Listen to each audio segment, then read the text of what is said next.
In the name of Allah, the beneficent, the merciful, I bear witness there is no God but Allah, and I bear witness that Muhammad is his messenger. Welcome to another edition of Jock Brothers Present Let Us Make Man. I am your host, Kadeem Amir Muhammad, and yes, I'm at a remote site. That's why I look like I'm in a car. I'm not really in a car, I'm just at a remote site. But listen, we got another hot show for y'all this evening, man. We're talking about disaster preparedness, and we got some excellent guests that's prepared to deal with disaster preparedness. But before we bring our guests on, we got to go around the horn and introduce the other hosts of the show. We're going to start with my brother. He's the J and Jock Brothers. He's born and raised in Orlando, Florida. I call him the light heavyweight champion of the world. He's the grandfather of the show. He's the papa of the show. But this brother truly keeps us grounded. Let me welcome to the show with a Jock Brothers round of applause, my brother and friend, Brother Jackie Muhammad. Hey, peace to the gods, peace to the gods. My brother is in a remote location. I mean, Afghanistan somewhere. Praise be to Allah. Welcome to another edition. Tonight is Tuesday. It's Tuesday. It's 7 o'clock, and we got a hot show. We got a timely show for you tonight. If you are prepared for a disaster, you can check now. You can get your report card tonight. So sit back, enjoy yourself, and get yourself together, prepared, because God is on the scene.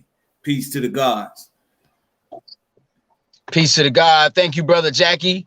Now, listen, this next brother, he's a world traveler. He's the founder of so many organizations, I can't name them all. But this man is a good brother. He resides in North Carolina. He travels back and forth from Charlotte, North Carolina to Atlanta. This man works behind the scenes as the producer of this show, and he's really doing a lot of great, excellent work, and we can't make it happen without this brother. Help me welcome to the show with the Jock Brothers round of applause, our brother, Ahmed Bia. Yes, sir. Yes, sir. Good evening, all. Welcome to our show. My name is Brother Ahmed. Tonight we're dealing with disaster preparedness. Our condolences go out to anyone who was injured or suffered any losses over these last storms. But tonight we'll be giving some knowledge and wisdom about how to prepare for disasters. Our people suffer when they don't have the knowledge, the lack of knowledge.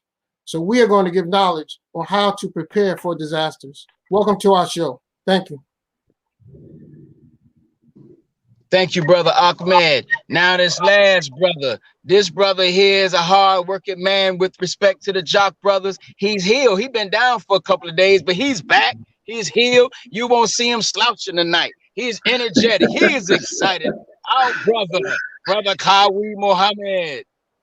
Assalamu alaikum. Thanks for the introduction. I want to first say welcome to the show, Sister Quayla. And on a personal note, congratulations in your personal endeavors. I also want to say salam alaikum. You look sideways, but I see you, brother. Thank you for coming to the show. Just want to let you know, man, this show is what I dream of.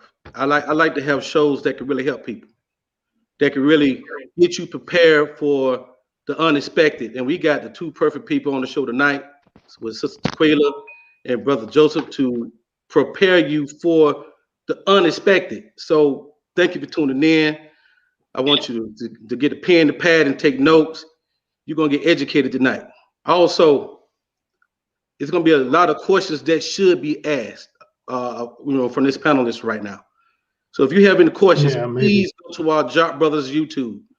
Jock spelled J-A-K-Q Brothers. And right there, you could ask questions, make comments. And while you're there, please hit the subscribe button and press the bell. But on a personal note, if you are more comfortable with Facebook, please go to all of our Facebook page. Brother Ahmed, Brother Kadeem Muhammad, Amir Muhammad, Brother Jackie Muhammad, and Brian Pippins, a.k.a. Kawi. And you can look at the show right there. And please share, because if you saw what happened in Texas over the last couple of weeks, you'll know the importance of a show like this tonight. I'll send this to you. So please share this most important show. Also, thank you. I mean, endless amounts of thank yous for everybody that's ever donated to the Jock Brothers platform and got a part of this Jock Brothers experience. I mean, the donations are well used. It's going to making our platform a more solid platform so we can make the Jock Brothers experience more educational for you and me. So thank you for continuously donating to the Jock Brothers platform. And if you don't know what the Jock Brothers platform or Cash App information is, it's rolling at the bottom of the screen. It's $ Jock Bros, JAKQBROS. Thank you again. Let's enjoy this great show. Back to you, Brother Kadeem. Thank you, brother, very much, brother Kawi, for making all of those announcements. So listen, this first guest, listen, this sister is well versed in survival. She has a business called Ark Survival. She has been in just disaster preparedness now ever since I've known her, and she is known around our Nation of Islam as someone who is a specialist in disaster preparedness. She's a mother, she's a daughter, she's a great friend of the Jock Brothers. Help us welcome to the show with a Jock Brothers round of applause, our sister Taquela Muhammad. Allahu Akbar. Unmute yourself, sister. She's muted. You won't let me. There you go. You won't let me. Y'all got to listen, brothers. Let her unmute herself. You're muted, sister Taquela.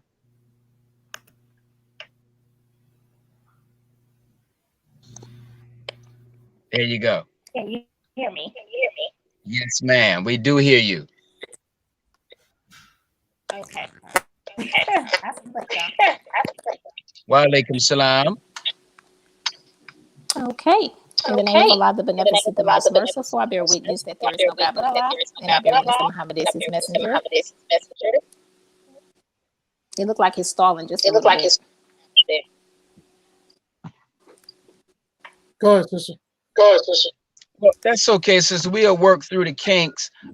Stay unmuted if you can. Okay, I think it's good. So if we have, ma'am. Okay, if just stay unmuted if you can. So we want to try to work around those technical difficulties. Now, this next brother, he don't know if he want to come, he don't know if he want to stay. But look, man, this is a wonderful brother. This brother is a EMT expert. He's training to helping to prepare injuries, repair injuries with respect to people. This brother is a student in the ministry over Cobb County here in the metropolitan area of Atlanta. Help us welcome to the show with a Jock Brothers round of applause, our brother, student minister Joseph Muhammad. Welcome to the show, brother Joseph. Salam, sir.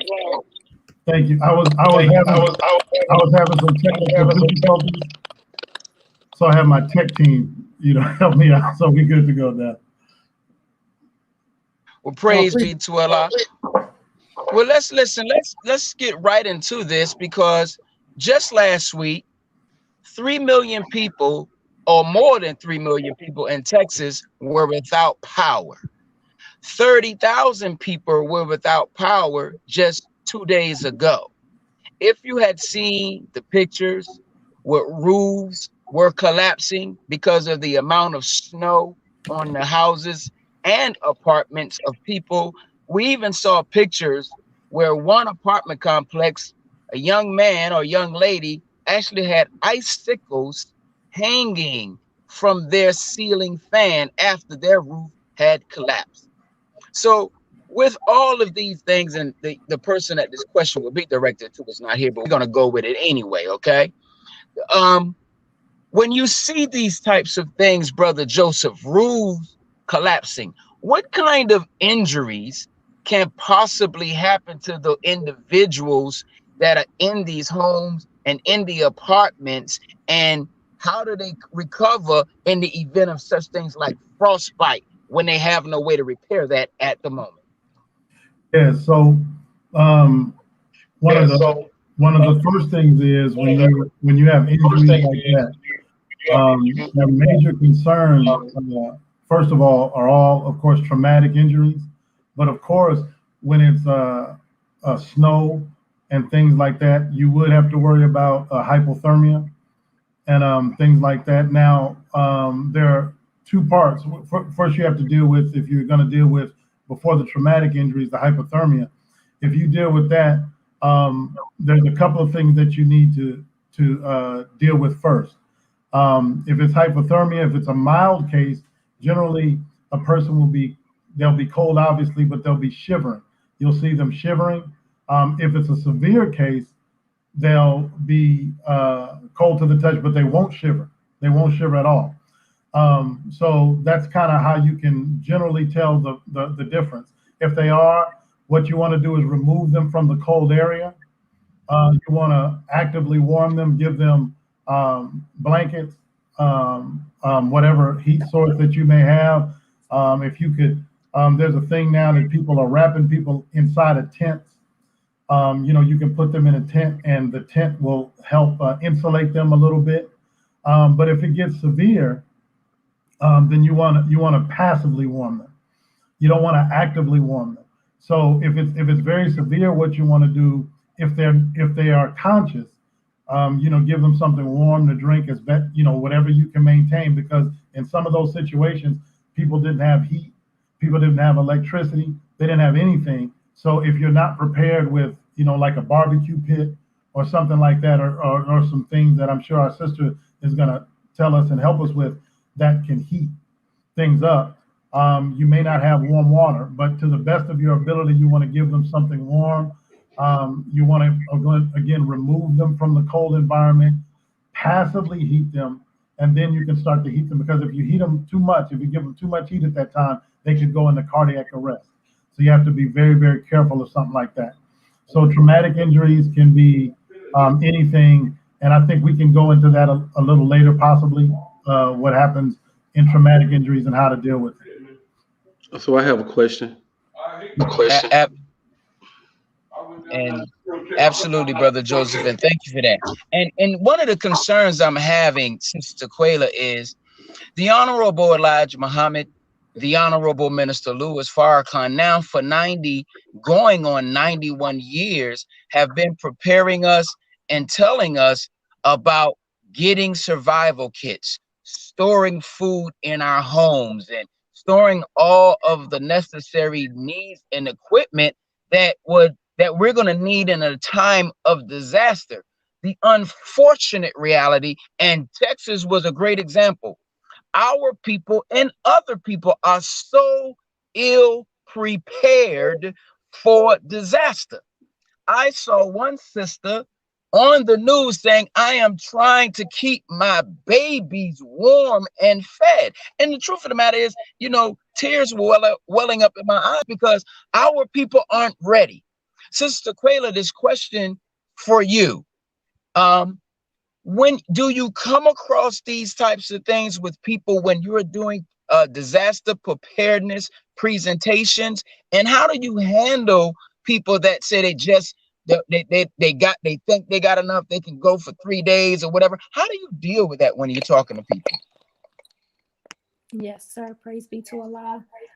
Yes, I come across that a lot. I come across that with believers as well, that of course, like you said, should be well equipped during this time, because we have been forewarned for decades from the Honorable Elijah Muhammad and the Honorable Minister Louis Farrakhan.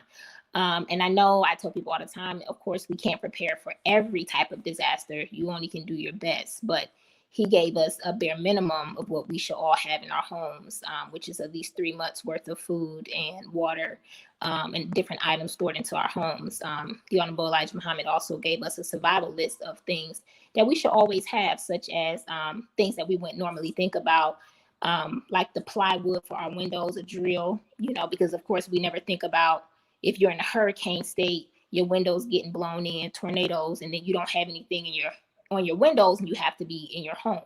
you don't have anywhere else to go if your home is still standing. So you should have those items on hand. So yeah, I definitely come across it. How I deal with it is, first, of course, we have to be humble because we don't know everything. Knowledge is definitely power, but I've learned what I've learned from the Honorable Minister Louis Farrakhan and the Honorable Elijah Muhammad and through study. But the biggest thing is just to continue to forewarn, show videos of the increase in the disasters. A lot of times people will say, oh, well, this happens all the time. We get fires in California all the time. We have hurricanes in Florida all the time. But the increase of these disasters and the frequency of the disasters, such as this recent one in Texas, it was 4.2 million people without power. And that it was historical. And certain people are still at this moment without power. So I try to show them the wording that they use when it's just never before seen, never before experienced. What is it? Historic. They use different terminology that is showing you that these things have not taken place recently. And they're for us. And it's a lot of mercy within it. And I also just kind of try to prepare them and show them that it's a simple way to gather these items. A lot of times, they think we're preaching doom. They don't want to hear about it. Everybody's afraid. So a lot of people don't, they close their ears off. But you just kind of tell them in a humble way, just make sure you have enough water for your babies, a gallon of water. You can spend $1 a day. Every time you go out to the grocery store, just grab another extra item and put, in your survival kit. So you just kind of gently do it. At the end of the day, some of us, we just have to be whipped into submission. So some of us, we just not going to get it. But prayerfully through what we're seeing taking place as of today, the ones who are able to go out will take heed into what they're seeing, because that time of what they've experienced is definitely going to come to us soon. So praise be to Allah. Praise be to Allah. So then, are you suggesting that with respect to building up your survival kit, instead of putting yourself in a financial position to just go out and try to gather everything at one time, that it's okay to go out and get a few items every day, every other day, every week to build up to what it is that you actually need just as a basic survival kit? Yes, sir. Yes, because if we just go out and try to hoard items, we're going to buy things that we don't need. You're going to buy a bunch of stuff that's going to expire, very soon.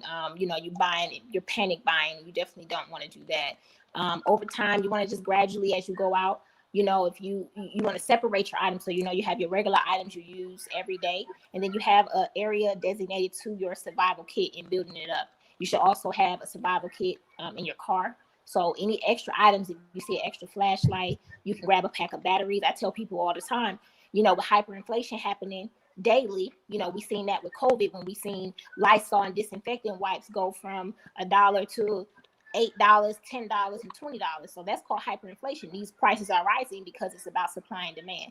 So if we're going ahead and get these things before the price rises, then you're going to save yourself costs, and then you don't have to worry about, like I said, buying things and then you have to throw it out because they no longer work or different things like that. And just to save money, because a lot of people say, oh, I don't have, $300, $400, $500 to buy this. I don't have money to buy a generator. Right now, this is tax season. So like for me, I'm going to be promoting all day long for disaster, because this is the time that you can utilize that income tax. Since we're COVID and we're sheltered in place anyway, there's no need to go out and go buy a whole bunch of shoes, clothes, and different things that you don't need. So right now it's mercy. So take your income tax and go buy the most expensive items, such as generator, buy propane stoves. I did have a stove here. I'm not going to show everything I have, but just this is an indoor portable radiant heater that uses propane. And I think these are $100 or so, a little bit over $100. But this is something that you can invest in for your family that will keep your home and your family warm, at least, when the temperature drops below zero, which is what some Texans have experienced recently. And so, yeah, utilize your tax money, utilize your job. If you get a little bit of money, take $10 to the side and use that to purchase things that you definitely need in your home. Because some of the things that I saw, it was just like, for me, I'm not making mockery at all, but like we should have at least a gallon of water in our homes. And some people didn't have that at all. So when the pipes went off and they didn't have no water, now they're on the news and they're crying to the news talking about that babies don't have water, but these are things that you should have not only just for disaster, but just to have it because you have children. So even if you don't have children, for survival purposes, so we should always know that you should always have at least 3 months supply of things in your home so that you may have to survive in that home at any given moment. So Thank you so much for that. Thank you so much. Let me get in, brother. This is the brother Kawi. If he's patient, will allow me to let him know, let you all know he does have a question. Go right ahead, brother Kawi. Thank you, big brother Dean. let's look. All I hear, brother Joseph, sister Quayla, is get 3 months of food prepared, and then you say get some survival kits. That's too complicated for me. Man, I really need you to dummy proof this thing because it's easy to just get some food. And what's considered a meal in terms of how much food you should store up. So just like it's Texas here, it just happened. Right now it's snow all over the place, and we right here in Georgia. Now we got a head start. What do you suggest? What do you say we get right now? Make this dummy proof though, in terms of what things I should get to make that as comfortable as possible.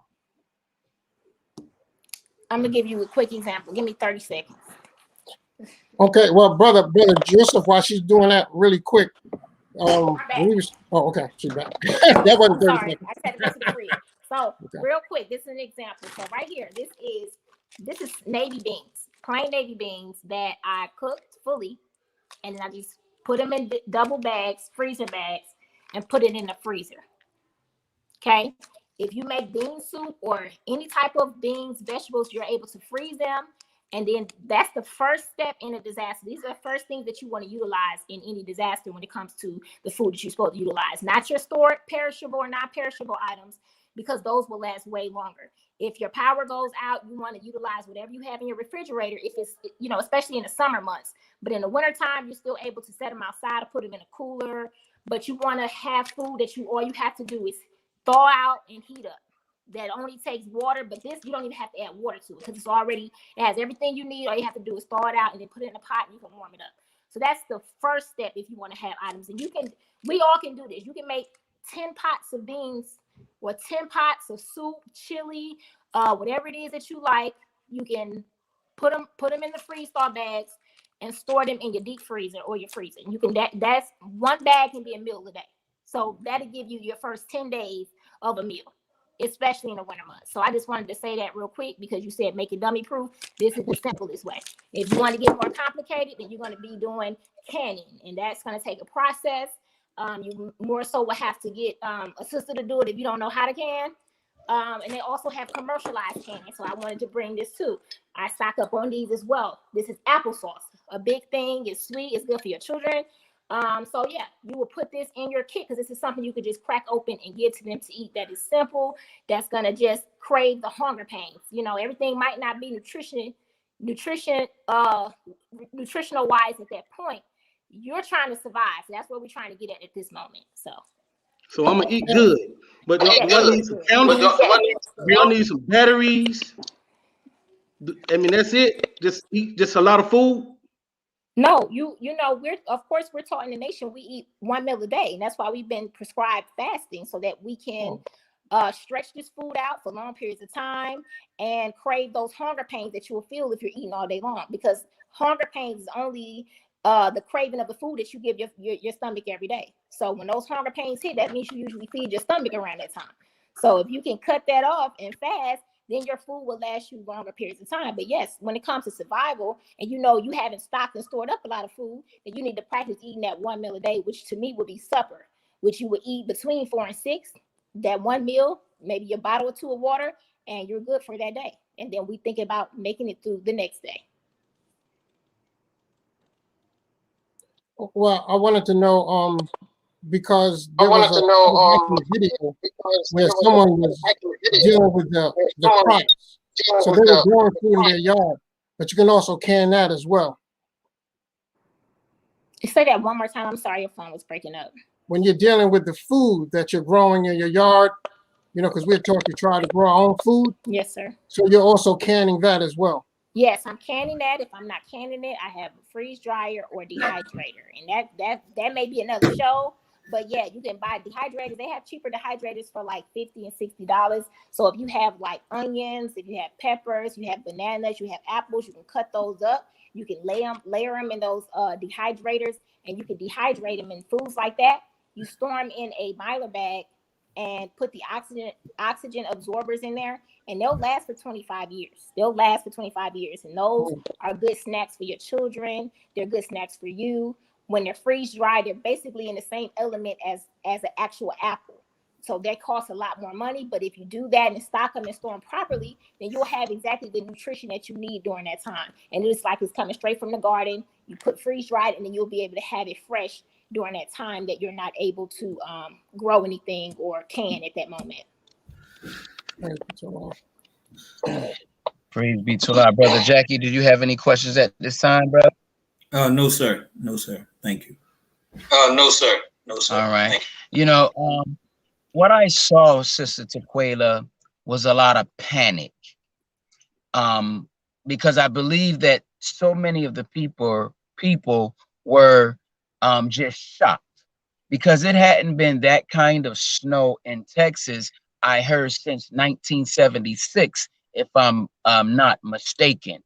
But with that kind of panic, what do you suggest to the people to stay calm? What do you suggest for them to have to calm their minds so that they don't get into panic? Because one thing is for sure, when you're under that kind of panic and fear and anxiety, you definitely cannot think correctly. That's true. So the first thing, of course, I would suggest is definitely going to be prayer. Definitely going to be prayer. Your lips at all times. And stay calm. Breathe. Breathing exercises, breathing in through your nose, out your mouth, and a little meditation. Of course, that's easy to say, but like you just mentioned, you can't think when you're panicking, and you can't function. Even, Brother Michael, who does disaster preparedness as well, he said that even simple things as buttoning your pants or zipping up your shirt will become hard during a time of panic when it's shock. You can't function or know how to do those simple things. So you got to calm yourself down, come to present time, and realize where you are and what you can do about the situation.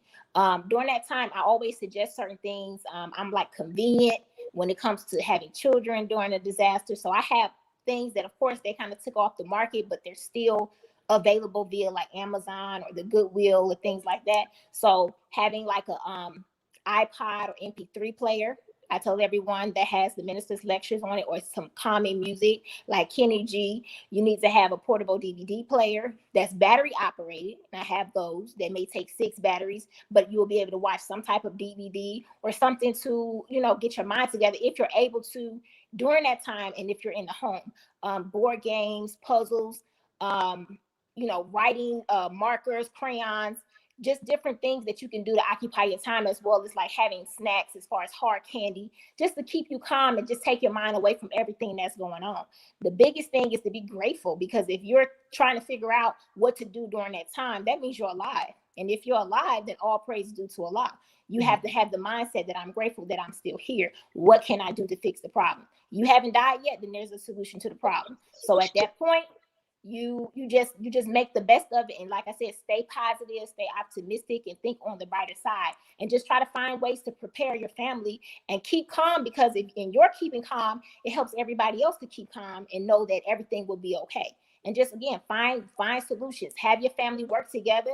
Be the delegated person of the team, of the group, and delegate different tasks out to everybody. If something's going on, tell your son, get this, do that. Somebody's hurt. Everybody should be utilizing their time to help one another during that time. So, proper preparation. Thank you. Brother Joseph, when I think about disaster preparedness, because the Texas disaster, as I watched it, it really threw me for a loop. Because as I think about disaster, I'm thinking about, okay, I'm in my home, but my roof isn't caved in. I don't have electricity. I know how to function in that, you know. But as I looked at that, there's no roof. It's still snowing. It's raining. Houses are full of water. I mean, it's just chaos. Now, not only do you specialize as an EMT, how do you function? How do you begin to get people to function in all of the middle of that chaos? Well, one of the biggest things as we look at panic, and I heard Brother Aki start to say it, he talked about preparation. We panic because we're shocked. We panic because we're not prepared. We panic because when you're in a situation and you don't know what to do, as the Quran says, surely the shock of the hour is a grievous thing. And it talks about what happens when you'll see it, that people will forget. Imagine a woman with her babies that she loves very much, forgetting that she had children. Just kind of imagine that, how bad shock will be. And what we saw, I think 75% of the country was snowing or extremely cold. As we just spoke, now they're about 50 and 60 and 70 degrees in some places. And now snow often turns into water at that point. But when you're ill prepared for a situation and panic strikes, there's one thing we do when we have somebody with a panic attack. Panic attack is all here. When somebody panics, it's all in their brain. So there's nothing really we can do. So we would do things like put oxygen in their nose, but we wouldn't turn it on. You know, things like that. So they think that they were getting oxygen and they would think that they were breathing better. And then one of the biggest things is you have to get their mind off of what they're thinking of that's making them panic, which would be very, very difficult if if you're surrounded by water, snow, you know, in your living room, and those things are caved in. You got people injured, sick around you. So I love what Sister talked about, and I was sitting here admiring everything she was saying, because when she was talking about the board games and the DVDs and things like that, that can help. Because one of the worst things that could happen is you could be in a panic like that, and then your children are panicking and they're screaming and they're running around. I hope I don't have to worry about that since my children are older. But it's one of those things that you know, when you have a situation like that, you're just kind of stuck. So the first thing you must do in a time when you're not panicking, that's the importance of getting these disaster preparedness classes. And I did not know, I have to just say, you know, with a TV timeout, I didn't know Sister taught this as well as she does. And I'm thankful that she does, because Sister Teresa and others, we've been going around the region teaching disaster preparedness. And I didn't know Sister did that. So I'm you know, very grateful, and certainly you know, work together. Are you attempting to add her to the team? I'd be more than overjoyed to add her to the team. Because that would be wonderful. I mean, I just think it's a great thing. And she talked about earlier that, you know, oftentimes it's the believers too that don't want to be prepared now. We've had an 8-year fight where we're pushing, and luckily we have a visionary. We're blessed to have our student regional minister, Abdul Sharif Muhammad, who's a visionary, who loves this kind of thing and always tells us, go forward, go ahead, do what you must do, teach our people. And our student captain and our brother, First Officer Brother Terrence, have been really strong on first aid and CPR and teaching the region and teaching their staffs. So this is and our sister captain has taught her whole staff by the grace of God.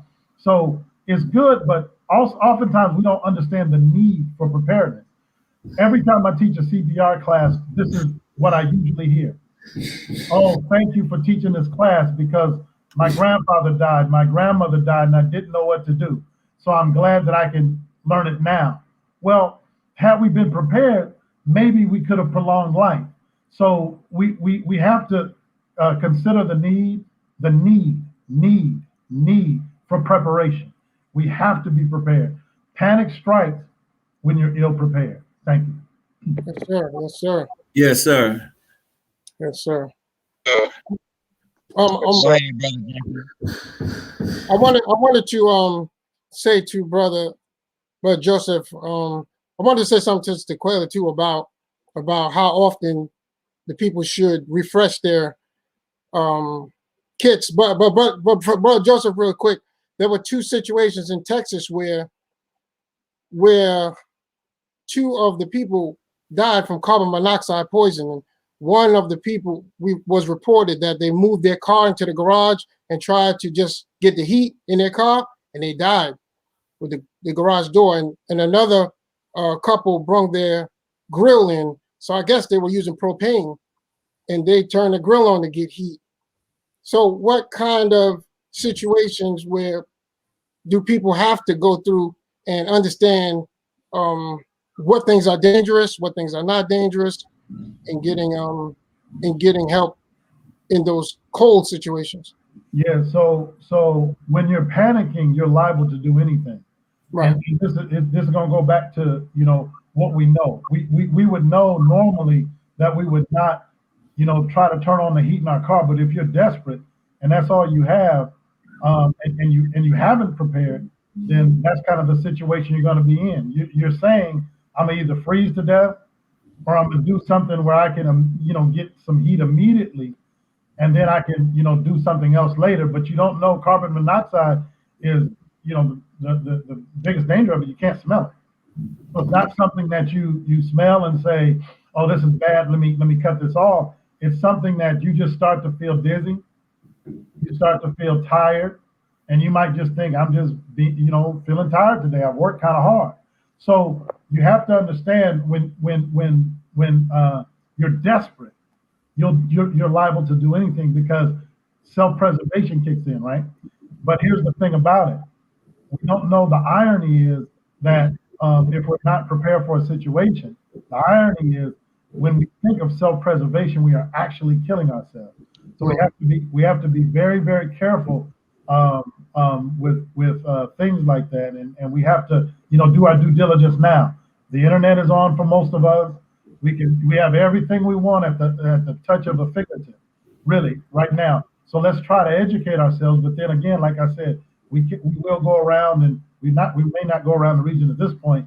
This is a great medium for us to do virtual disaster preparedness classes, and it could be great for all of us. So we have to prepare. We have to know what's happening, because we as believers know that there's a great calamity, and we know that the intensity and the frequency of these calamities are the things that's going to get people.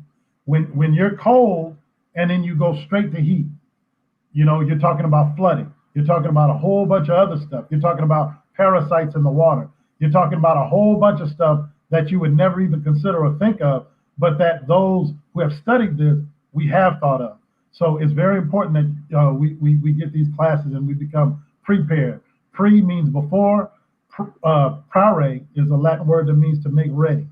We have to make ready before something happens. So I'll let Sister Tequila. Praise be to Allah. And just to add, Brother Joseph, thank you so much. And you was just speaking on that, like you said, the panic. And I just wanted to add to that, like you said, educating ourselves and knowledge when it comes to gas. Like most of the gases that we use, propane, butane, a lot of those things are exhausts from our car. They cause carbon monoxide. But again, like he said, we have this is why the passion is so strong, and I see the nation growing and building on disaster preparedness, because we know that our people need this in this hour. But those things cause carbon monoxide.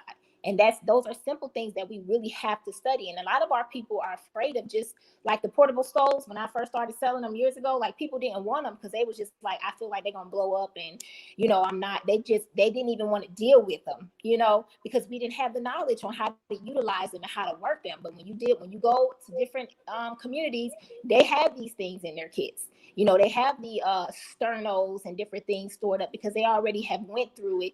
They've already pre-practiced and prepared themselves, meaning you don't wait until a disaster to try to open up a stove. You don't wait till the disaster to try to learn how to use the heater. You want to do these things and practice and have evacuations and drills prior to these things happening. And this is the whole point of us having these workshops, so that we can prepare. And our people need to know, but they have to be in the mindset and interested in knowing that these things can happen to us at any given moment. And unfortunately, because of this recent storm in Texas, this is what had to show people that you got to get it together. So I know personally people have reached out to me on all platforms on asking me about my buckets, how do I need to do this?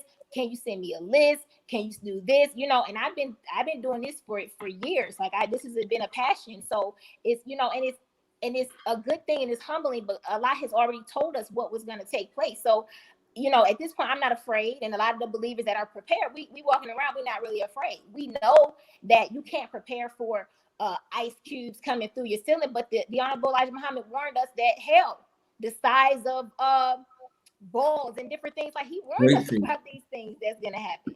So the mindset, we have to entertain these thoughts that nothing is beyond, you know, what Allah has. The shock is the shock. Like Brother Joseph said, the shock of the hour is a grievous thing. So if we know that the shock could be something where your children, you leave your children, you don't care about them, you just shocked, then we have to be as prepared as possible. And that takes knowledge, wisdom, understanding, and most importantly, unity, working with your brothers and sisters in this hour. That's right. Yes, ma'am. So now that I hear the echo, I'm sorry. Now that if I'm prepared, how important is it for me to prepare my neighbors? I mean, because if you pull that big jar of applesauce out, it's a fight. You know what I mean? It's a fight. So how important is it that we prepare our neighbors as well? Well, Brother Jackie, Jackie, if you pull out applesauce, you ain't got to worry about it. You'll be all right. Go ahead, Mr. Good. I'm sorry. Praise be to Allah. Well, yes, definitely is very important. So this is what we're doing right now, what you all are doing, and all praise due to Allah for this show and the need for it is helping your neighbors. This is exactly what this is, but warning and preparing them for what they should have in their homes. Yes, if you do not help your neighbors and tell them to prepare or ways to prepare or see if they have what is needed, then yes, they will be at your door. One example that I've done, I used to, me and my mom used to roll up final calls, like the older final calls, and we would roll them up and we would put like little pamphlets of disaster preparedness lists in those, and we would give them to the neighbors on the street. We will also talk to your neighbors and ask them like what they do for a living, because I read somewhere a long time ago that, you know, during a disaster, your community may be all you have. So, for example, we may not be able to use money. We may not have phones. We may not have anything. So who you have in your community is the only people that you have. So you may have to utilize somebody in your community that may be a doctor, you know, so y'all going to have to start bartering services. So you may have water and the neighbor didn't prepare. They didn't have water. So now you have to take some of your water and ask for a service. They may be a doctor. The one down the street may be a nurse that can look at your child. Someone else may be growing vegetables in their garden and have food. So you all have to utilize this opportunity to barter items back and forth with each other. But if you've never said anything to your neighbor, you don't speak to them, you don't know what they do, then that's going to cost you in that time and hour. And if you are showing off your food on social media, because a lot of us do that, I see it all the time, and I just be like, we got to stop doing that. Then you don't know who's watching you. You know what I'm saying? During this time, and when it's time to feed somebody's hungry and they haven't eaten in days, trust and believe, they don't care about dying at that moment. They're trying to live. So they're going to knock your door down. They're going to break into your car. They're going to break into your home in the middle of the night. You don't know who follow you. You don't know who know you. You don't even know who may set you up. You know what I'm saying? Because that's the time where not only just the disasters, but the actual time that we're living in. We're living in the end of time of the judgment. So people are going crazy and ballistic at this time, and they have no compassion in their heart. Some people just don't care. They'll kill an old woman for some food, for a few dollars in their pocket, you know. So yes, teach your neighbors, talk to them, just kind of get them a heads up, encourage them. And if anything, you can help buy things for them or tell them to give you some money and you run out and get things that they may need, because you know that this time is quickly approaching us. And if they're not prepared, they're going to end up missing out. So. And may I add this? What you would have to say is, if we don't have trucks coming in that supply food, whatever's on the shelves, that's it. At a particular time when things get real bad and real drastic, and your community and your neighborhood is all that you have, you'd be lucky to have a group of gangbangers in your community. And I'm saying this because what you have now is built-in security for your community if you know how to finesse it properly. Now this is real. This is what we would do. And you would take abandoned buildings and things, and you may have to use them for storage.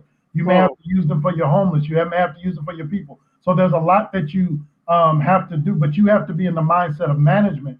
How do I manage this? Because FEMA's not coming, because the government's not coming. That's because right. what you have is what you've got, and you may have to pool your resources. One of the things that I learned from some very, very smart MGT, man, they are scientists, man. I learned is that when you're cooking, don't use, I don't know if that's right, but don't use seasoning and things like that, because then people can smell that. Is that correct? Yeah. Okay. Well, the only thing I can make is eggs. So, I'll be cool anyway. So, but one of our things, we got to be very careful of that now, because if people remember, we talked about that law of self-preservation. That's over every other law when you're at that place and you're hungry and your babies are hungry. So, but that's a good thing. We have to utilize our neighborhood and our neighbors, and we start talking now before anything happens, because when something happens, you got to know people are going to panic, and you got to know they're going to go off and they're going to be irrational. So what you want to do is mitigate most of that by kind of getting them prepared and ready right now. So a couple of things come to mind behind what I'm hearing. So you all are suggesting, and for our viewing audience, this is very important for you all to understand. I think that this is an excellent time, and I think this is what I hear you all saying, Brother Joseph and Sister Quayla, that you become the leader in your community. This is the time to organize your community and actually teach the survival techniques. Because as a community, if everybody is prepared, now the chances of surviving have increased for the entire community, because one person decided, hey, let's do this and work as a team. I think that's very important. One of the things I wanted to ask, though, when you have no power, how can you cook your food? And then I have another question about something I heard you just said too about that seasoning, Brother Joseph, but that'll be after this one.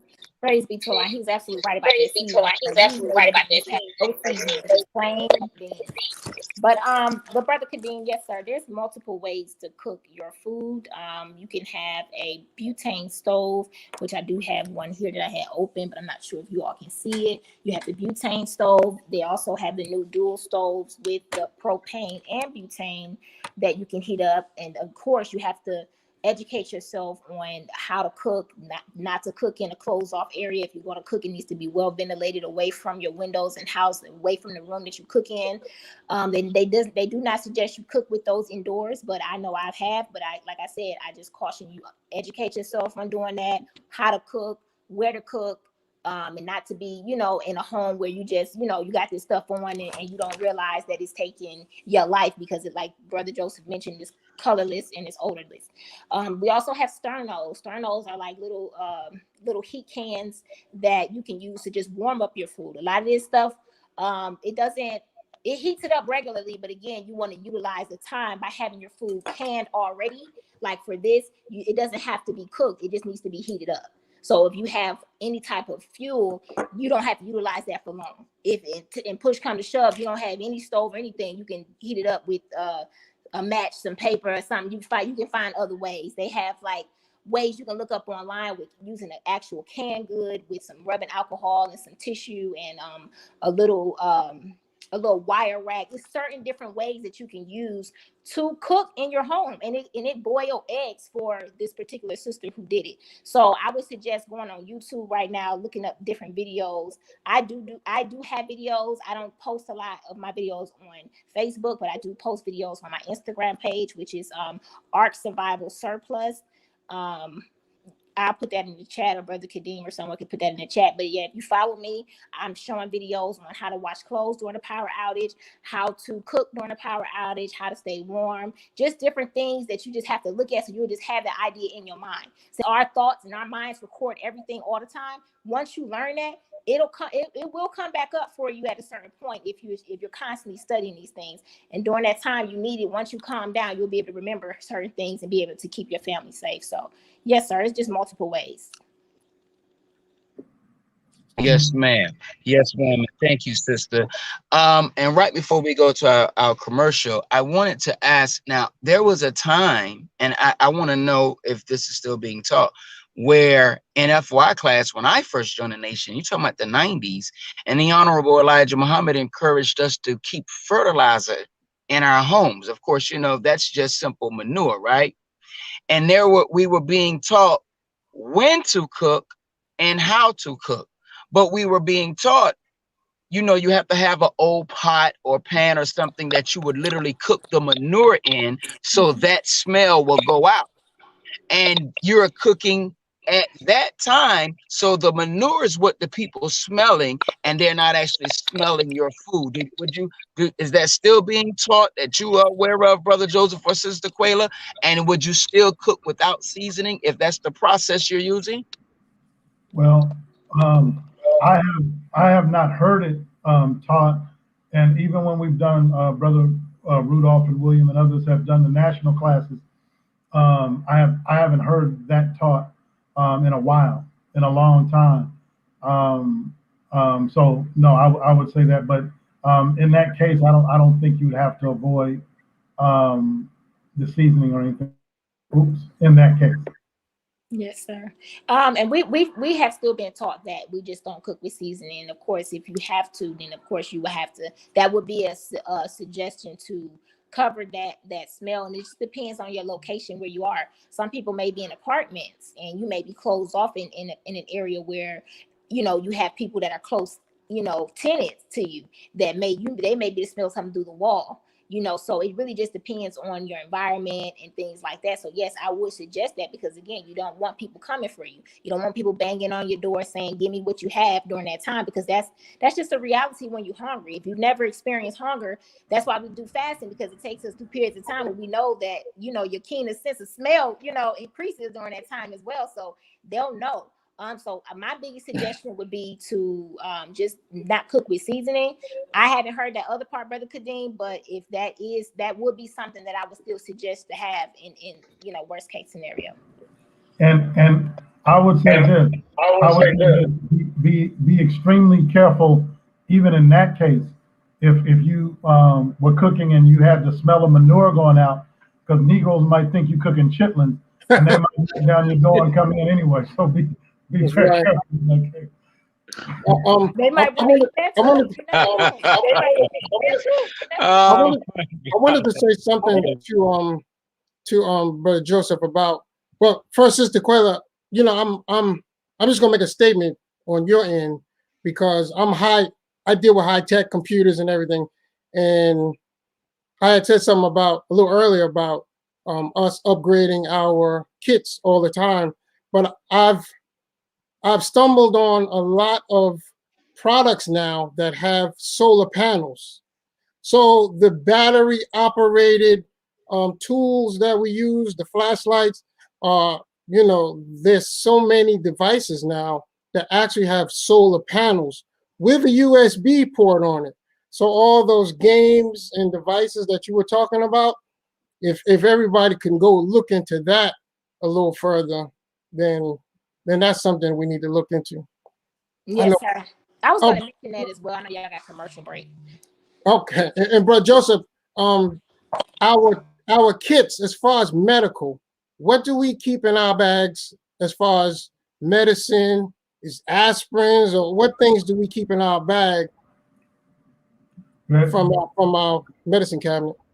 Very good. Very good question. All of the medicines, if you're on high blood pressure medicine, especially diabetic medicine, any kind of medicine like that, that's very important that you have to have. I would say that as soon as you can, go to your doctor and get a large supply of it, just in case of emergency, because you never know when it's going to strike. So you want to have a good supply of it, 3 to 4 month supply if you can. You want to take that. First aid kits, you always want to have something like that. Bandages, you want to have wraps. You want to have, if you can, those little, there's some ice things that you squeeze and you break it and you shake it up and it becomes real cold, and they have the heat pack. You want to keep all of those things available. We were talking earlier about food. There are these things called MREs. They're called meals ready to eat, and they're military meals. Right. And you can carry little small ones in your bag, and there are small little packets of water that you can carry, because the three major things I would get is water, water, and water. I would make sure that I have that with everything that I got. We are supposed to get a specific kind, but you get water. You get what you can. I think it's 1 gallon per person, if I'm correct, per day. That's FEMA. FEMA says that. Sir? FEMA says that 1 gallon of water per person per day. Per day. Now you can. There are other ways. If you live like some of us live, and your electricity might always been going off, and your water might always been going off. Sometimes we learn to always have a bath, have water in the bath, so that it will run, so we can, take a bath if we needed to. In that, you can catch water, the rainwater, in a clean garbage can with a bag in it. You can catch water in there that you can use for your body, but have your other water available for drinking. So those are very important things. But thank you for reminding of that, brother. And in a little while, I'm going to tell you about Brother Ahmed and his heroicism and some of the things that have had. This brother's incredible. I'm going to tell y'all after our commercial break, I guess. Well, praise be to Allah. We need to hear a little bit of heroism with that brother right there and all his foundations. This man's resume is growing by leaps and bounds. So what we're going to do right now, Brother Jackie, are you doing our commercial right now? I am. Praise be to Allah. Praise be to Allah. Brothers and sisters, we in the last lap. This is the last lap. Let's go. Savior's Day season. Right. Savior's Day season. Look, we've been teaching disaster preparedness for years. We have been working in our community for years. We continue to work in our community. We continue to try to prepare our people for these type of things. If you would like to support that effort from the Honorable Minister Louis Farrakhan and the Nation of Islam, we ask that you support once a year the Savior's Day Gift Drive.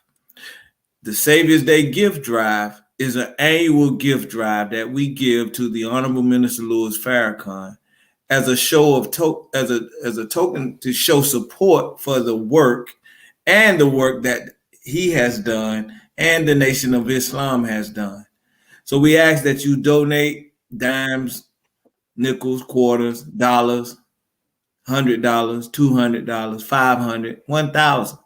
Would you like to support the Nation of Islam and the Honorable Minister Louis Farrakhan? Remember, your tax dollars are taken before you even can make a decision on where you want your money to go.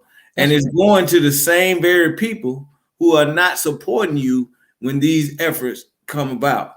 So now that we're trying to prepare you, we're asking you to consciously support that effort. It's only $1. It's only $5. It's only $100. It's only $500. It's only money. That's all it is. It's just money. So we ask that you support that effort. Go to Brother Ahmed's Facebook page and support that. So thank you all once again, Brother Kadeem. Back to you, sir. Thank you, Brother Jackie. I'm glad you mentioned Brother Ahmed, but because I was going to say, if they're unaware, because we didn't put Brother's link up, please go to Brother Ahmed's BI page or Kawhi's page or Jackie page or my page. If you really want to support the annual Savior's Day gift, let us know and we will send you the appropriate links and or information for you to make your contribution. Thank you. Before we get into Brother Ahmed's heroism, Brother Joseph, as I saw that type of disaster over in Texas, and I have quilts and stuff like that, because again, I was prepared to, if it's cold out and I'm snowed in, I'm prepared with that. So I have an ideal, but since you all are our guests, so we want to get it from you. How would you now suggest to people, how would you suggest that they keep their blankets in a place to where they can always remain dry? How would you suggest that they store blankets? And if they're not aware, you need to be storing blankets in the event that this disaster happens in the wintertime, and it's worse than this. Well, sister talked about the to-go bags that you put in your car. So you should have 3 bags, a bag at your door, ready to go. You should have something, all of what you're storing in your home, and you should have something in your car where you're traveling. Because if you get caught out, we know that in Atlanta, if we get a drop of snow, we're going to be stuck on 285. We're not moving, and there are people who literally were on the freeways for 2 and 3 days because it was snowing and they couldn't move. They couldn't get them off. So you would want something in your car. You want blankets in your car. You will want, of course, water in your car. MRE, you have your bag, first aid kit, all of that in your car.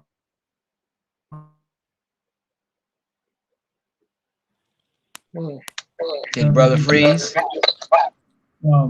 It's not going to bother you too much, but always have your blankets stored, prepared and ready. You should have them in rooms, usually higher rooms in your house if you can, in case there's flooding or something like that. Again, have them in your car, and I'll let Sister Tequila take it from here. Yes, sir. Praise be to Allah. Just to go off of what Brother Joseph was saying, adding on to it, this is a 5-gallon bucket. This is actually one of the buckets for Ark Survival Surplus. This is what I would suggest, storing pretty much many of your items, because it keeps moisture out, it keeps out rodents, it keeps bugs out. I pretty much store most of my food in a food grade bucket. If I'm not storing food, like for example, I have batteries, I'll have a bucket like this and it's full of batteries, and I'll put a little sticky note on it and it just says batteries. So every time I go to the store and get batteries, I'm dropping the batteries inside of this bucket. The type of lids that I use for this bucket are called Gamma Seal lids, and I have one somewhere, but I can't I didn't have time to grab it before the show. But anyways, those buckets are like seal proof. You'll put them on top, click them on, and they kind of screw off like a screw. You'll screw it off, you'll put your stuff in, you'll screw it on, and it's like airtight. It keeps everything in here. And then like Brother Joseph mentioned, keep it up on a high shelf. So like I said, if it falls, if it drops, if it gets wet, if you have water and it's flooded maybe 12 inches, this will still be able to sit in that bucket, that water, and not mess up the contents inside of the bucket. I also recommend having one of these buckets in your car if you're not able to get the go bag, because this bucket, you can fill at least 3 days worth of items in here. You can put, like Brother Joseph mentioned, you can put the packages of water or bottles of water in here. You can have a change of clothes in here. You can have a first aid kit in here. You can add in all type of different things. And this is how I build my actual 3-day buckets. You just put all what you need that you know you need for your family, for you to last for a couple of days inside this bucket, and stick it in the trunk of your car. And I promise you, when that time comes, if you stranded, like Brother said, if you on the highway, you'll have the things that you need. You'll be able to go in there and get a couple of snacks. You could put granola bars. You just have to check the dates periodically every 3 months to make sure that, these are still good. They're not expired. They're not molded. And just do that on a regular basis. Check your water and just make sure you have what you need during that time. And I also suggest with that, making sure you have your tank at least half a tank, because that was an issue in certain states as well. Recently, people was running out of gas during the snowstorm, and then you got stranded trying to get gas during that time. So make sure you have your car at least half a tank during this time. So yes, sir. Yes, sir. Yes, ma'am. Thank you for that. Another suggestion I will make too, for people, all of our people don't have cars.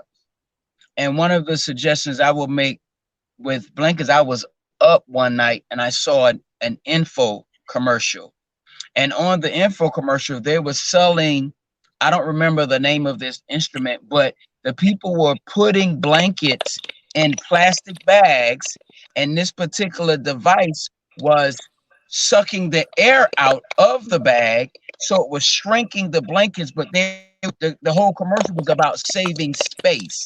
So as I thought about what was going on in Texas, I thought about, wow, what a great way if you have blankets free. It's almost like a freeze-dried system, but your blankets are in there. Your blankets are kept dry. And so in the event of something like this, if your roof collapsed and it's wet, you have dried blankets stored somewhere in a basement, in a closet, in your attic, or some part of your house. And in that system, I wish I'd had that information with me. You can stack hundreds of blankets in that system together in a room because it shrinks them all down. And I think that just would be another way just to keep some warm blankets in your house, because I think the worst time to have a disaster is in the wintertime, especially here in the South, where we aren't used to below 0-degree weather. They may be a little more used to it up north, but they don't even want to be able to be caught in that type of situation as well. So another question I have, though, the Honorable Elijah, I think that we really have to focus on training.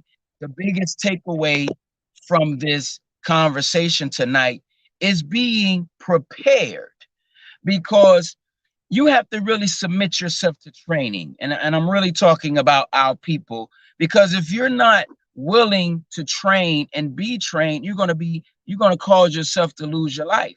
The Honorable Elijah Muhammad, what in the world?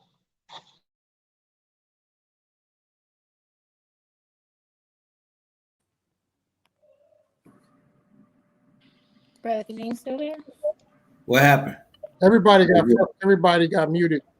Well, Yeah, I have a question, brother. Man, I've been waiting to get in for a while. Okay, bro. Brother Joseph, brother Tequila. Sister Tequila. I'm sorry, Listen, Brother Calvary. Tequila. I'm so sorry. I apologize. It's okay. Hey, do you have a list? I mean, my wife had on her list some kitty litter. She had ways to use, like to get rid of waste, so that it wouldn't be uncomfortable inside the house. Do you have a list of things other than just like, say, the basics like candles and batteries that you need? And if so, can you go down that list a little bit? I do Yes, ma'am. have a list. I actually can try to put it in the chat shortly because it's a lot of stuff on there. But yes, I definitely do have kitty litter, which is it's called like a bloodborne kit, where you can use to clean up blood, oil spills. You can use for snow and like your tires. You use it for multiple different things. I can't get that list in a second and bring it up, but it does have a lot of different items that we haven't thought to get.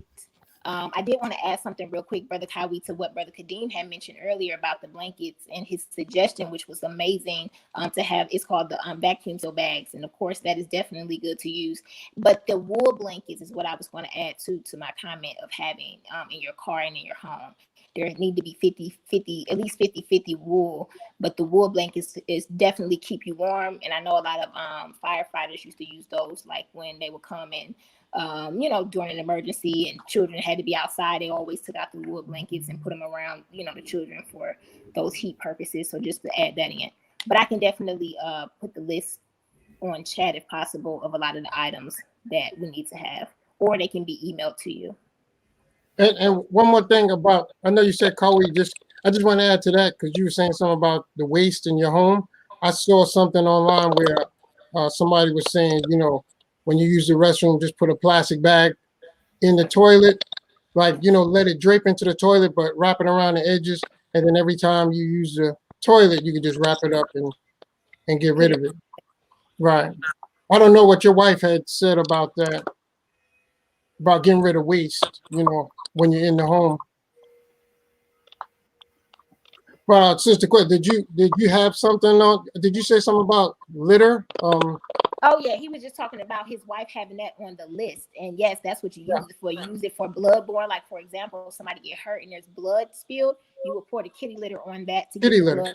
to also get oil spills up. Like if an earthquake happened and you got a whole bottle of olive oil spilled, that's not an easy cleanup. You can't use a mop and stuff like that. You have to pour down the kitty litter. It'll suck up the moisture, and then you'll sweep it up and you'll be able to get it up. You'll also use that kitty litter for waste. So like Brother was mentioning, you can do it in a bucket. They have like the toilet seat bucket lids as well that they have at the store, where you can set it up like that. You can have one in your car. So when you have an emergency, you stuck on the highway, you need to be able to go to the bathroom. You might have to do it like that in one of these buckets, pour some cat litter in there and be able to use that for temporary. Or you could do the same thing in your home. Instead of, clogging up your toilet, you'll put the bags in with the kitty litter, use that, tie it up and throw it out. So Quayla ready, boy. She got that kitty litter down. The minister in 2016, he gave us instructions. It was Savior's Day 2016. And he told us to go and learn where they shut your water down at. The water main. Wow. He told us to find out where the electric grid is, where to turn the power off. He told us we should know that for each area that we, wherever you live at, you should know exactly where that cutoff switch is. Because he said it's going to come a time when we're going to have to turn it on ourselves. So definitely we see that Texas was Texas was a learning experience, because we found out that the government itself did not run the electric grid of Texas, and it was a private owned company. And so now we know that we need to study and find out what's in our own area as well. Just wanted to bring that up. Yes, sir. Yes, sir. And one of the things somebody mentioned earlier about solar. As much as you can go solar and get off the grill, that's one of the best things that you could do. Certainly, you need to have a generator. Again, a solar generator would be best, because the generators, they're loud. They make a lot of noise, and then people around you would know that you have power, and they can see that you have power. But with the solar ones, those can be a little bit better. They can be a little pricey at times, but I know there was a brother a few years back who was selling them from Among Us, and they were a little less pricey. So I don't know if anybody has any information. Brother Ralph? Yeah, I was actually going to mention that too. He actually makes the solar power ones. His name is Brother Ralph Muhammad, and he makes Power X generators. And I actually have one that I purchased from him, which is a smaller, come here, baby. Which is a smaller size that I would really use for my car more so. But I have had a power outage. I have had to utilize it. It did work wonders. We just have to educate ourselves on wattage, because it's only 400 wattage. And sometimes people will think you're supposed to plug your whole house up, and that's not for that size. And he has size that go up to 5,000 or 10,000 wattage, which will be able to plug in your refrigerator and different things. And it's not gas, it's solar power or electric, so you'll be able to plug it in, charge it up, and utilize it that way. It doesn't make a sound, doesn't have a smell to it. It works perfectly fine. So check Brother Ralph out. You had a generator you showed in a video a couple of days ago. Do you have that available? It's not with me right now. Okay. That was the one I wanted to show you all to just kind of let you all know how to use it, and that was one of Brother Ralph's generators. If anybody wanted more information about Brother Ralph, any of our viewers, please contact myself, and I could forward you any information, or I could reach out to him for you. How they gonna contact you? My Facebook page. Okay. Yes. My Facebook. Sister Queen, little brother Joseph. I'm gonna be honest with you. I was a little concerned about earlier on the show when you mentioned that you should get try to get your neighbors involved during the disaster. I mean, I think that'd be the time you wouldn't want to get them, because you trying to take care of yourself and your family, and you have supplies for yourself and your family, and I'm fine with you giving them brochures, but then you were saying something about letting your neighbors get involved or let them know, try to barter with them. I just think that's the wrong time to try to do that. What's your comment on that? No, what I'm saying is during that time, you may have to utilize your neighbors. I know that what you said is getting your family together, but if you don't know ahead of time, I'm not saying in the midst of a disaster when you have to be in the house, I'm saying beforehand. So like right now would be a time that you get to know your neighbors and know what they do, what services. Like, for example, we lived next to a nurse one time. She's an actual nurse. So she deals with patients all the time. So I know if something was to happen during a disaster, let's say a tree fell in your house and one of your children's leg was broke and you were unable to leave. Would you not want the services of the neighbor that's next door? Because you're trying to get your family. I'll just call Brother Joseph. You would want to utilize that neighbor if possible. But if you have never talked to that neighbor, you don't know anything about that neighbor, then you can't wait until your daughter's leg is broken to try to go bang on that neighbor's door and say, help me, I need your assistance. You should be able to establish a relationship prior to getting to know that person and having some type of relationship, whether it's just how you doing and they know you so they can have a little bit of trust, for you. So then during that time, they may need you and you may need them. So that's why, like one brother said, self-preservation is the time you can lose your life. So it's not about just trying to save our life. We have to make sure that, it's a community thing. Now, during that time, if you can't leave out your house because it's a dangerous time, then no, don't leave. But if you have an emergency and you need something, or you're out of water, something happened, your roof blew off and your water supply was crushed during that time, what's going to happen to you if you need some water from your neighbor? You see what I'm saying? Because that's a possibility. We stock and store, but that doesn't mean that what we have in our house can never just, we can lose what we have, no matter how long we've been storing. I always keep that at the forefront of my mind, that I've been storing for years and years and years, but that doesn't mean that an earthquake will not come and then my area will be leveled and I have absolutely nothing. I just pray that I've taught and trained and helped other people enough to where they want for their brother or sister what they want for themselves, and they're willing to look out for me and my children during that time. Our unity is our success. Bottom line. Mm-hmm. And I would add this. Right now, you have to know that the Honorable Elijah Muhammad made you a blessing to all of your neighbors and to those around you. That's right. Fact, because we think things backwards. We think, man, if everybody on my block would clean up like I cleaned up, or clean up, then we'd be okay. But what did he teach you? Self-improvement is the basis for community development. So when you've improved yourself, he's made you, he's formed you for leadership. Right. This is the beautiful part. So when you go out there, you become the leader by virtue of knowledge. You know more, and by virtue of your passion, and by virtue of you going to your people, passing out a brochure saying, "Hey, don't take the vaccine," and that starts a conversation. Hey, here's a final call. That starts a conversation. When they read through it and you've read through it, and as you study and as you work that area, now they have a respect for you, and they look forward to your guidance, and they'll ask you. I love that you said, you would call Brother Joseph, jokingly or not, because it means that I have something of value that someone would want to call me for. You know what I mean? And I know you were listening to the song, "Don't Ask My Neighbor," but ask your neighbor, brother. Go on and ask your neighbor. You have to work with them now, because again, when panic strikes, even if they love you, even if they're listening to you, when they're panicked, it's going to be some very, very difficult situations and some serious situations that are coming. I would say this: they're going to ask you, for instance, we want all of you to evacuate a particular area, meet at the dome over here, meet over here, meet over there. Don't go. Don't go. Don't go. Don't go to a place like that. Everybody, do not go. That's right. So do not go. So you find, and what you have to find, another thing we didn't talk about is meeting places. And really, this is a class. This is a class that we have to have, and it's imperative that we have. There are meeting places when your telephone doesn't work, when the cell tower's out. None of you have home phones anymore. Very few of us have little radios, and I don't know any Muslims that have ham radios, but we very few have them, right?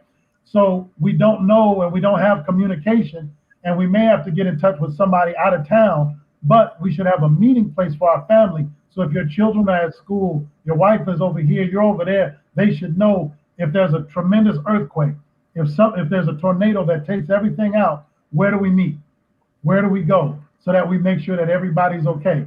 These are things we have to learn and have to know, but this is within a class structure. We have to have a class on this. And I'm telling you, everybody who's under my voice, who hears what we're saying, get a disaster preparedness class, and one taught by a student of the Honorable Elijah Muhammad and the Honorable Minister Louis Farrakhan is best, because we know the time. If you don't know the time, you could be talking about something, but you could be out of season. So That's right. It's very important and imperative that you get one taught by somebody taught by the Honorable Minister Louis Farrakhan. And I apologize. My point before I got cut off was about this community training, Brother Kawi. See, we have this knowledge. We have a responsibility. And if we properly utilize what we've been given by the Honorable Elijah Muhammad, it's our responsibility to galvanize our community. If you've galvanized the 5 houses to the right of you, the 5 houses to the left of you, and people across the street, and you are talking to them about, hey, can we survive? How much food you got? Why do you want to do that?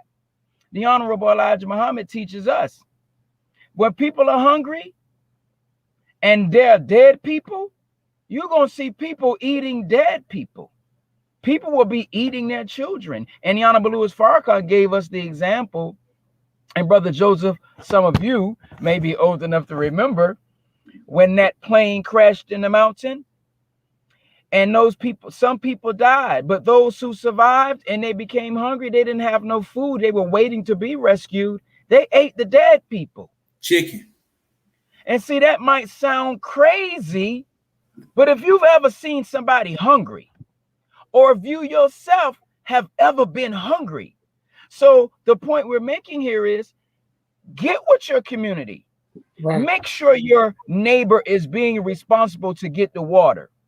Make sure your neighbor is being responsible to get food and adequate supplies. Because if we do not do that, let me tell you what we have guaranteed to happen.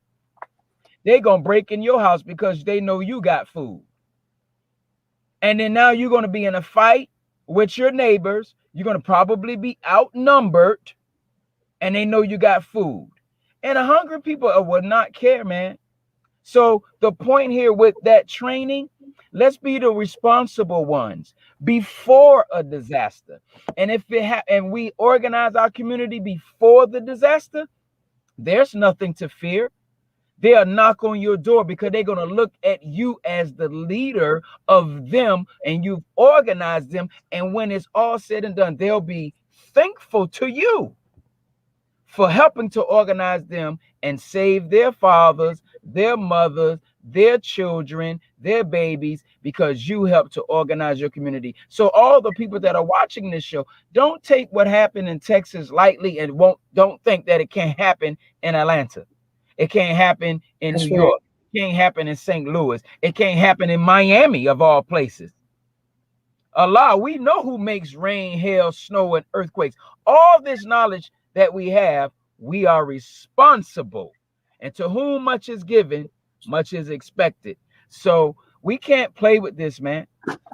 We can't play with this at all, because this is not the day or the time. In fact, the Honorable Elijah Muhammad, there's a question in the Supreme Wisdom: what's the duty of the civilized? To teach and train the uncivilized. What's the punishment if you fail in your duty? You gonna be killed by the Nation of Islam. Master Fard Muhammad called our people the Nation of Islam before he had one convert.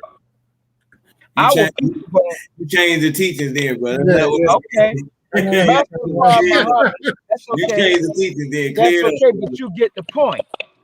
Our people will raise up to kill you when they know that you have the knowledge and have not shared the knowledge with them. That's right. So too much to Islam to us, right, brother. All the people listening to us have to understand that what we're sharing it not to just have a show, just to be talking about something, but we're living in a very critical day and a very critical time. Train yourself, train your families, train your neighbors, so that we can survive what's coming down. That's right. I don't know what I missed. So, Sister Quayla, that was your closing statement. Real quick. I just want to add something. I just saw a quick Sister Teresa, I believe in the chat, she had mentioned something about an inverter. I do want to mention something about that too. And I don't know if this is what you were talking about at first. One of the brothers mentioned something about the generator, which I do have that too, but this is the actual converter. And there's also an inverter where you plug it into your car, you plug it into your battery of your car, or you can get a battery like a lawnmower battery and bring it in, and you can connect this to that, and you'll be able to add another power source. Not a lot of power. This is like 1,000 watt, 2,000 peak, but you'll be able to plug in like light lamps, your charger, your phone, just small little appliances that you'll be able to have to be able to maintain what, you know, when a power outage hits you off guard and you're not prepared at all. Because sometimes we don't charge our phones or anything, so we have no, you know, we're totally caught off guard. So just to have one of these while the price is right, you can figure out how to use it later, but just go ahead and purchase one and put it in your kit. And she left some more information in the chat. So let me see it again, Sister Quayla.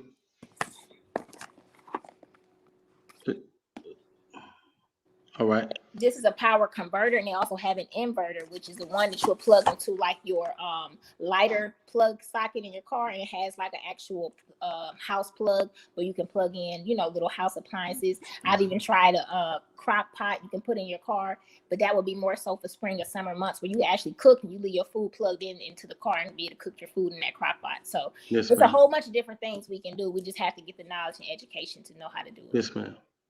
Thank you, sister. And if I may, since Brother Jackie said I changed the teaching, let me read directly from the Supreme Wisdom. What is the duty of a civilized person? To teach the uncivilized people who are savage civilization, righteousness, a knowledge of himself, the science of everything in life, love, peace, and happiness. If a civilized person does not perform his duty, what must be done? If a civilized person does not perform his duty, which is teaching civilization to others, they should be punished with a severe punishment. What is the prescribed law of Islam of said person of that ability? That the civilized person is held responsible for the uncivilized, that's your community, and he must be punished by the Nation of Islam. And the point I was making is Master Fard Muhammad called us Nation of Islam before he had one convert. So our people are members of the Nation of Islam. They just not registered. They aren't civilized, but the civilized man and woman is responsible for them. So it is our duty to get out there and teach and train our people what we're talking about. Thank you for correcting me, Brother Jackie. I just happen to have that supreme wisdom in my bag with my laptop. Jackie wanted you to take the word kill out. You was using that. Right. They're killed by the Nation of Islam. Right. Brothers, can I say this? And there's some beautiful teaching that we got, and there's some beautiful words that have been spoken. But you know, the takeaway I got from Brother Kadeem, I think he called me old. Did you hear him say I was old enough to know about the plane crash? He called me specifically. That's about right. Good job. The only thing I got away from that. That's all I heard. but look, it's 8:30. Can I tell you about our brother? Oh no, it's 8:30. Shout out to the BI family. You know, they're keeping my ties straight and everything. Shout out to the BI family. Look, we were at a homegoing from one of our brothers, and we had a medical emergency. And Brother Ahmed sprung into action. You know, you kind of see him around, and you don't know how great he is because he's so humble. So I want to talk to you about. Hold on, Brother Joseph. Did he have his cake with him? No, right. No, see, that's the thing. He had the theme music with him. Yeah, did he have all of that? Did he have his cake? Now he keep his cake more than he keep his survivor kit. I distinctly heard some shaft music in the background, but he didn't have a cake. But your brother, in all sincerity, there was a brother who had a diabetic emergency. He, along with Brother Khalid, they really sprung into action hard and made sure that the brother got cool, that the brother got some sugar, but he also was transported, and they got him to the hospital. He had some strong EMT training by the grace of God, and he put it to work. You don't forget something like that. And your brother, I just want to tell you, when there are giants among you, and great brothers among you that go ahead and smile, brother, that help you out. But he's a strong, good brother that loves you, and he works hard in the cause of truth.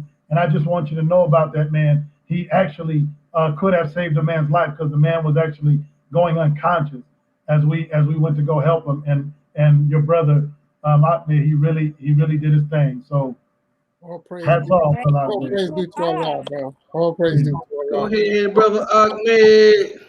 It's Yeah. 8:30. It's 8:30. We gotta wrap this up. We thank you all for coming on the show. Would both of you like to have any closing remarks? Of course, the lady got to go first. That's right. Praise be to Allah, brother Kawi. Yes, just continue to prepare. Happy Savior's Day again. Savior's Day is coming up. We actually have a disaster preparedness whole panel. We have workshops. So I do have a segment in that disaster preparedness workshop. So inshallah, you all come and join us. Pay some Savior's Day gifts. Let's just fellowship with the believers, even though it's virtual. At least we have this opportunity to do that. So I love you all, family. Thank you again, Jock Brothers, for this opportunity to be on the show. And assalamu alaikum. Thank you, sister. We want you to come back. We want to extract all of that wisdom. So we have more shows for you to come back on. But thank you so much for coming on this one. But Joseph, praise the Lord. So I wanna say, really on behalf of our student regional minister Abdul Sharif Muhammad, who gives you all the greetings. I spoke to him before we talked, and he gives you all the greetings of Assalamu alaikum. Greetings, brother. I absolutely shall. Yes, sir. But I want to say it is an honor and a privilege to know you, to work with you, and on a other note, the work that you do with our future, with our youth, is an extremely important work.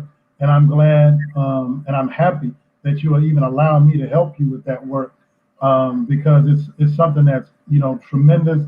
And having worked with youth for years, when they grow, you don't even know them anymore. When you see them, because they were so little when you had them, and they come up to you and they're very grateful for the work that you do. So I just want you to know that's a beautiful thing. Thank you for this today, because this is something that's extremely important for our people to have. We have to have disaster preparedness, CPR, and first aid training. We've got to get it. It is not something that we should do or could do. It's something that we must do. Prepare ourselves for these emergencies, because we're not going to always be around, and somebody is not going to be around. Detroit, I know in Detroit, they had a 30 to 40 minute response if you called 911. Consider a 30 to 40 minute response in a medical emergency. We were calling 911. Sometimes it was over an hour. Right. Praise be to Allah. Okay. We didn't pay the bill by 8:30. You froze up a little bit. But I just want to thank you. That's it. So I want to thank you for honoring me by allowing me to come on your program. Thank you, brother. Thank you, brother Joseph. I'll pray you line, and many more, brother. Many more. We love to have you back. Please stay focused and wait for our invitations. Thank you. Stay focused, brother. Stay focused. Hey, listen. I was gonna work on my third eye. I was gonna get a cubic zirconia. I can't afford nothing else. So Has everybody done their closing remarks? No, sir. No, we didn't go around. They did. It's Jock Brothers' time. Right. Sister Quayla did her closing remarks. Yep. You did them already, brother. Praise be to Allah. Brother Kyle, we give your closing remarks, man. Thank you, Brother Kadeem. First of all, I'd like to thank Sister Teresa for being in our audience. I wish she was on the show. She's a superstar. That's my big sister there. I know she would have brought a wealth of knowledge to the show. And so thank you for the comments you've been making within the comments. Brother Joseph, I knew what you were going to bring to the table. You know this. You do this. And so I hope that people were really tuned in and listening to you, because you always make a person a better person after they heard you. Sister Tequila, first time you was on the show, you were quiet. But today, you was all that we expected you to be, sister. You brought up some situations I had not even thought of when it came to disaster. That just lets me know how passionate you are about this. So you the right person for this. And if you're on that panel, they got a strong person. So I mean, just keep doing what you're doing.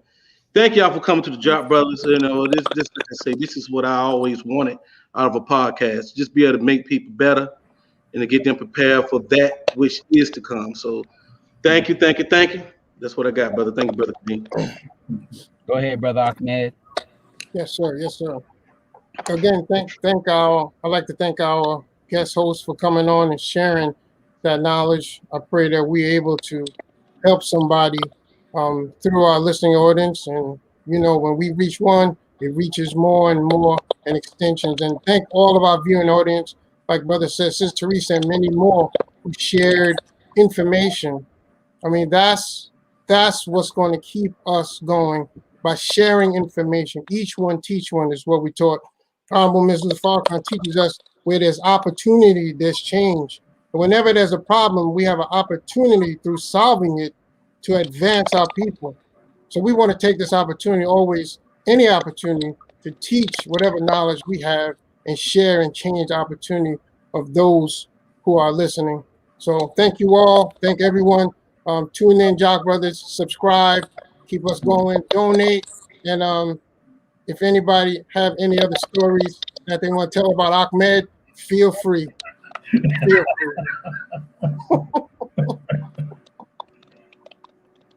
All right, I got one. He won't win. Not that one. Not that one.